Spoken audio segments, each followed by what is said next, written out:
Hi, this is Gordon Mann for D3Hoops.com as we're going around the region, and today we're in the Atlantic region with one of the surprise teams of the 2014-2015 season, undefeated and taking on another undefeated team here to our left here in just a little bit, the Salisbury University Sea Gulls.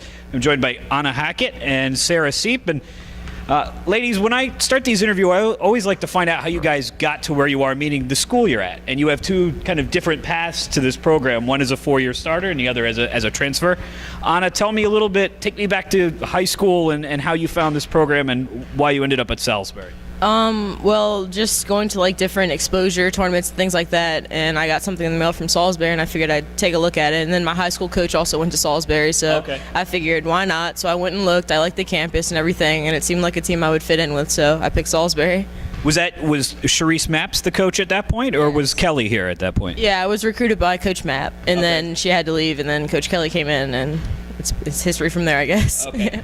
I'm always sort of curious. What was the sales pitch to you? Because Salisbury was kind of 9-16, not where they are now. So when they said come to Salisbury, they said come to Salisbury because. I mean, they didn't really have to sell me too hard, I guess, because I wanted to pick a school I knew I'd like, even if somehow I didn't end up playing basketball, if I got injured or whatever. So, I mean, I liked the group of girls that I saw on my recruiting trip and stuff like that. So they didn't have to sell it to me too hard. And I like the size of the campus again. Like a lot of other D3 schools are tiny little things, and I liked Salisbury because it was pretty spacious and it seemed like a little bit of a bigger campus. So, yeah. So you came in, the team got better, 15-12, and then last year you guys took a big step forward. You lost in the conference semifinals to a really good team by 1 point. Right. You took that next step up from kind of middle of the road to now starting to emerge. What was the difference from your freshman and your sophomore year to your junior year? Right. Well, we've been able to start to keep more people, I guess. We've had a lot of returners remaining with the team, whereas I guess freshman, sophomore year was a lot different. Freshman year, it was a completely new team from previous years. So, but it's just we've been working together and growing together as well with Coach Kelly. We've all been kind of molding together and growing together better in the years after the freshman year. So I have to constantly fight the urge to call her Coach Lewandowski because I knew I covered her as a player, and for years we used to do these national audio broadcasts, and we had a highlight of Kelly Lewandowski down the middle of the lane, so now I have to try and remember that it's Coach Lewandowski. When was the first time you met Coach Lewandowski?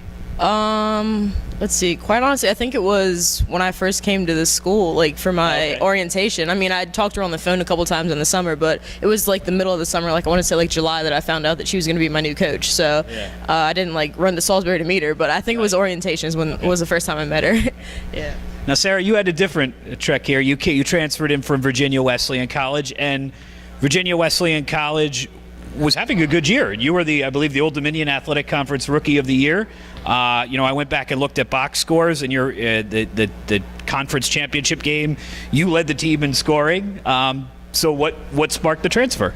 I think just from the freshman year, I knew I was just homesick, and going into my sophomore year, I was going to transfer my freshman year, and I was just I don't want to just quit out now. So it's just being away from home, and it was a 4 or 5 hour drive. So I just homesickness. And Salisbury was always where I wanted to go. I just wasn't recruited by Coach Mapp. So interesting. Yeah. And you're from Gaithersburg? Yes. Okay. So so how did you decide then? You knew you wanted to be closer to home. Did you reach out to Coach Lewandowski, or did she reach out to you? No, I actually reached out to her my freshman year, and then I kind of. I guess I played games with her, and then I'm surprised that she was willing to take me my sophomore year. But yeah, I reached out to her. What's the difference in play between the conference you're in now, the Capital Athletic Conference, and the Old Dominion Athletic Conference? I'd say the Capital Athletic Conference is a lot more up tempo and get it and go, and I mean it's a lot funner for me. Yeah. Teams are a lot funner to play. Yeah. So I have a couple of quotes here, and I wrote them down. I want to make sure I got them right from the preseason guide. Coach Lewandowski is quoted in there as saying, having Sarah here helped Anna out in terms of play. So, Anna, how has Sarah changed the way you play? I mean, it's been helpful to have another big scoring threat out there, so defenders they don't have to focus on me as much, so then it's a double threat there. And then just running the floor. Sarah runs the floor pretty well, and it helps us push that up-tempo pace, she said, that is in the CAC. This isn't like the NBA or whatever, where they can give you game tapes and say here's the type of player or team we have. How did they get you acclimated to the type of team they had when you got here? It was kind of difficult at first, but like Anna said, like I like to run, and I'm like that Energizer bunny, so like I was ready to do it. Yeah, last night. I was ready to do it, and then I mean I played with Anna for a few years in AAU, so I was very familiar with her game, which helped a lot. So, but it was like I was starting all over again when I transferred. It was like a freshman all over again. So. Okay. What type of role did you play in getting Sarah kind of nestled in here at Salisbury? I mean, she did contact me and text me and told me she was talking to Coach Lewandowski, Coach Kelly. Did you remember her from AAU? Of course, yeah. Yeah. It wasn't very early AAU, it was later. Okay. So we remember each other. And then we ended up being roommates and stuff like that, so I guess I gave her a place to stay. So. Okay. Well, that's nice.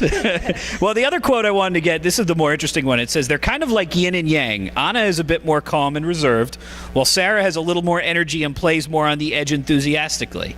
So, Anna, go ahead and describe Sarah to me as a player. We won't get into what she's like as a roommate. Yeah. I mean, just like that says, she has energy, diving all over the floor. Sometimes we hold our breath when she like jumps after loose balls and stuff. But that's pretty accurate. She's always energetic, all over people, just diving everywhere. It's interesting to watch. Sarah, the other way around, describe Anna to me. Anna's just a lot more, I guess, chill, and she just takes control of the game. I mean, when she's not out there running the point, it's a lot different, and I mean, she's just like the general of the team. So. Yeah. Well, does it transfer off the floor? Are you calm and cool and chill off the floor, and you're super enthusiastic, or no? She's not.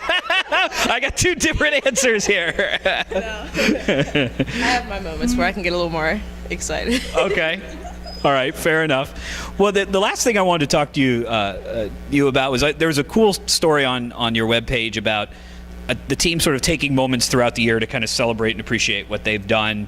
You know, briefly, you know, I know Coach Lewandowski is familiar with the top 25 poll, and maybe she'll say, well, this week we're at 21 or 20, and you don't celebrate for long. You move on to the next challenge, as is clear from the fact that you've won all your games. But I kind of like that fact that you do celebrate, even briefly, little milestones along the way, and I think you probably had a chance to celebrate a pretty significant one right before Christmas. You guys played Christopher Newport. They were the preseason favorite. They were the only team that beat you 3 times last year, and you beat them right before going into the holiday break. So what did you guys do, and what was the message to you guys knowing that you were going to get 7-8 days off after that? Well, I mean, of course we celebrated in the locker room and all that, and it was good knowing that we were going into break with that little bit of momentum there. We had something to look forward to when we got back to continue keeping that going. So, yeah. And then the last question for you, and I'll give it to you, Sarah. You have a coach who understands what it's like to win at the national level. Kelly was on Final Four teams at Scranton. She played under Mike Strong, who was there a long time. I know she follows the national scene. So while you can do the kind of coach speak, one game at a time sort of thing, I have a sense that you guys have kind of broader goals for the team and for the program. What are they this year? I mean, of course, to get past, to win CACs and get into the tournament, and I mean, what's great about this team is like we've had these accomplishments and these ratings. I mean, we really don't celebrate. I mean, it's kind of like, I don't want to say we expect to win, but we do expect, like we expect to be like good. The win. Yeah. So yeah. Well, we're surprised, but they're not, and they're undefeated. Salisbury University. Thank you very much.